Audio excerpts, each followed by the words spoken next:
नमस्कार दोस्तों, मैं हूं राहुल और मेरा YouTube channel Rahul English classes पे आपका स्वागत है। आज हम लोग रेनबो पार्ट 2 के पोइट्री सेक्शन से एक बहुत ही इम्पोर्टेंट चैप्टर एन एपिटाफ का ऑब्जेक्टिव क्वेश्चन सॉल्व कर रहे हैं, जो आपके एग्जामिनेशन के दृष्टिकोण से बहुत ही इम्पोर्टेंट है।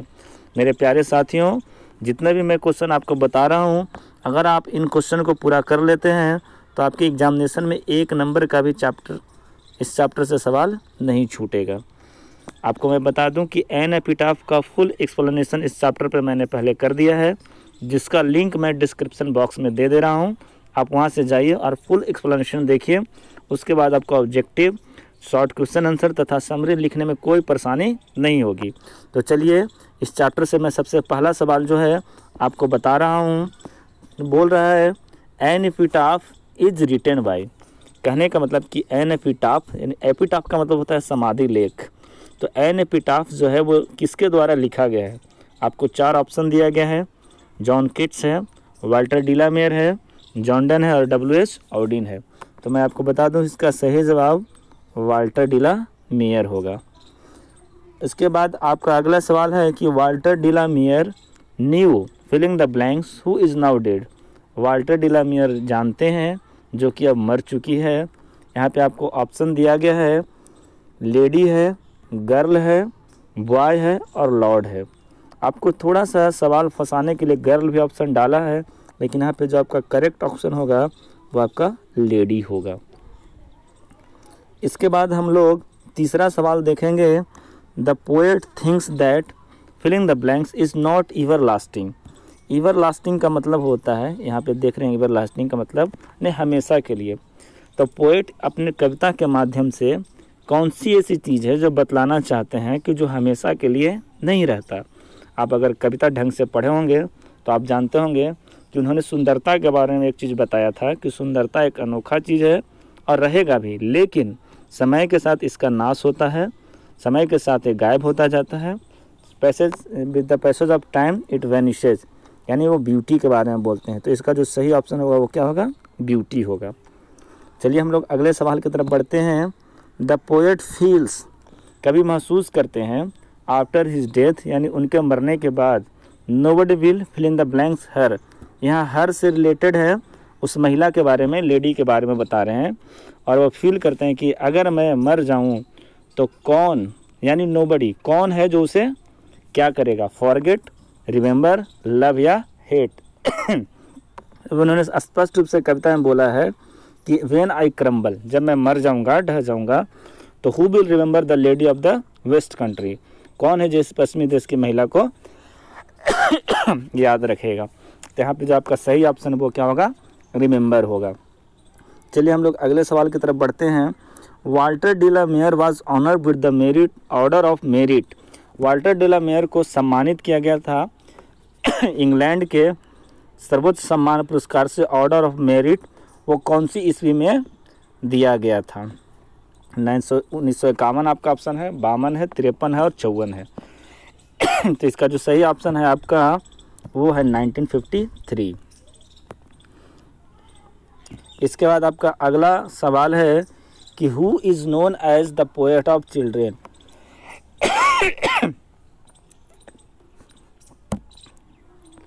कौन है जो बच्चे के कवि के रूप में जाने जाते हैं? इसका ऑप्शन है Rupert Brooke, T S. Eliot, Walter de la Mare और जॉन डन। तो मेरे प्यारे बच्चों, जब भी वाल्टर डिलामेयर का जिक्र होगा तो वो एक चीज़ के बारे में आप जान जाइएगा कि यह बच्चों के कवि के रूप में फेमस हैं। उन्होंने बच्चों के बारे में बहुत सारी कविताएं लिखे हैं। उनके पीछे एक कारण है। जब ये 4 साल के थे तो इनके पिताजी का देहांत हो गया था। तो पोएट ऑफ चिल्ड्रन के बारे में कौन जाने जाते हैं? Walter de la Mare. इसके बाद आपका अगला सवाल है कि Walter de la Mare belongs to which country. Walter de la Mare किस देश से बिलोंग करते हैं? अमेरिका ऑप्शन दिया हुआ है, इंग्लैंड दिया हुआ है, फ्रांस और इंडिया। तो यह जो इसका सही ऑप्शन होगा वो इंग्लैंड होगा। इसके बाद हम लोग अगले सवाल की तरफ बढ़ते हैं। Songs for children and peacock pie are the works of. कहा जा रहा है कि songs for children and peacock pie जो है किनके द्वारा लिखा गया है, या चाहे किनकी रचना है? तो ऑप्शन है Mahatma Gandhi, John Keats, Walter de la Mare and Kamala Das. तो इसका जो सही ऑप्शन होगा वो कौन सा होगा? Walter de la Mare. चलिए हम लोग अगले सवाल की तरफ बढ़ते हैं कि Walter de la Mare was born, है ना, कब और कहाँ जन्मे थे? पहला ऑप्शन है 1873 कार्लटन केंट, दूसरा है 1872 लंदन, तीसरा है 1956 ब्रिटेन और चौथा है आपका 1953 अमेरिका। तो अगर आप मेरा वीडियो देखे होंगे, चाहे आप बुक पढ़े होंगे, तो जाहिर सी बात है कि आपको आंसर नज़र आ रहा होगा। इसका आंसर होगा फर्स्ट 1873 कार्लटन विलेज था, केंट डिस्ट्रिक्ट और इंग्लैंड में जन्म लिए थे। चलिए इसके बाद हम लोग अगला सवाल देखते हैं कि the beautiful lady belongs to, वह किस देश मतलब किस कंट्री साइड से बिलोंग करती है? ईस्ट है, नॉर्थ है, साउथ है और वेस्ट है। तो इसका जो सही जवाब होगा आपका वेस्ट कंट्री होगा। उन्होंने कविता में खुलेआम तौर पर बोले इस बात को कि यह पश्चिमी देश की सबसे खूबसूरत महिला है। तो चलिए हम लोग अगले सवाल की तरफ बढ़ते हैं कि by whom was Walter de la Mare honoured with the order of merit. मैंने इसके पहले एक सवाल कराया था कि ऑर्डर ऑफ मेरिट का सम्मान वाल्टर डी ला मेयर को कब मिला था? तो उसका आंसर क्या था? 1953।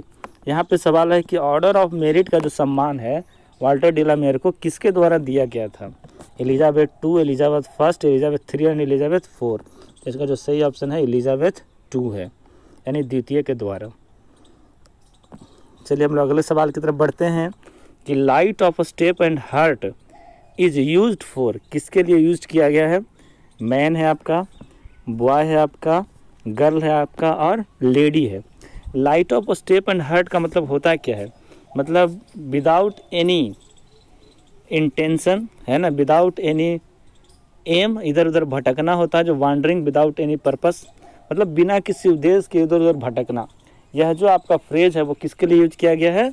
द मोस्ट ब्यूटीफुल लेडी के लिए, जो इस कविता की नायिका है। तो इसका जो सही जवाब होगा वो लेडी होगा। चलिए हम लोग अगले सवाल की तरफ बढ़ते हैं कि Walter de la Mare lost his father, Walter de la Mare अपने पिता को कब खो दिए थे? तो इसका जो सही जवाब होगा आपका एट द एज ऑफ 4। इसका ऑप्शन है at the age of 5, at the age of 6 and 7, लेकिन इसका correct answer at the age of 4 है। आप मेरे चैनल पे जाइए और फुल एक्सप्लेनेशन किया हुआ है, आपको एक भी सवाल नहीं छूटेगा और आपको समरी लिखने से लेके क्वेश्चन आंसर लिखने तक उस वीडियो से काफ़ी मदद मिलेगी। तो जो विद्यार्थी पहली बार मुझको इस चैनल से देख रहे हैं तो कृपया लाइक कर दें। मैं आपके सारा का सारा कोर्स विद इन टाइम में कंप्लीट करा दूंगा। उसके बाद आपका अगला सवाल है who said when I crumble who will remember. कहता है कि कौन है जो इस बात को बोल रहा है कि जब मैं ढह जाऊंगा तो कौन है जो इस महिला को याद रखेगा? तो लेखक हैं, इसके जो ऑप्शन होंगे वो वाल्टर डी ला मेयर होंगे। चलिए हम लोग अगले सवाल की तरफ बढ़ते हैं। कहता है कि what is rare and vanish with the passage of time. इसके पहले भी एक सवाल हम लोगों ने इससे रिलेटेड किया था कि सुंदरता जो है एक अनोखा चीज़ है और समय के साथ उसका क्या होता है, मतलब नष्ट होता है, मतलब धीरे धीरे वो ख़त्म होता जाता है। तो इसका जो सही आंसर होगा वो होगा आपका ब्यूटी होगा। और द लास्ट सवाल है कि what is the theme of an epitaph, यानी इस कविता का थीम क्या है? इस कविता का थीम है आपका लव पोएम है, ट्रू लव बेस्ट पोएम है। तो यही आपका 15-16 आपका ऑब्जेक्टिव क्वेश्चन था जो एन एपिटाफ चैप्टर से बन रहा था, वो आपके लिए मैंने रख दिया। इससे एक सवाल बाहर नहीं पूछेगा और आप इसका फुल एक्सप्लेनेशन जाइए चैनल पे देखिए और इसके बाद मैं इसका क्वेश्चन आंसर लाऊंगा, इसके बाद मैं इसका समरी लाऊंगा और वर्ड्स पावर भी लाऊंगा। तो आपको सिर्फ इतना काम करना है कि आप खुद देखिए और ज़्यादा से ज़्यादा लोगों के बीच में शेयर करिए। चलिए हम लोग मिलते हैं अगले वीडियो में, तब तक के लिए धन्यवाद।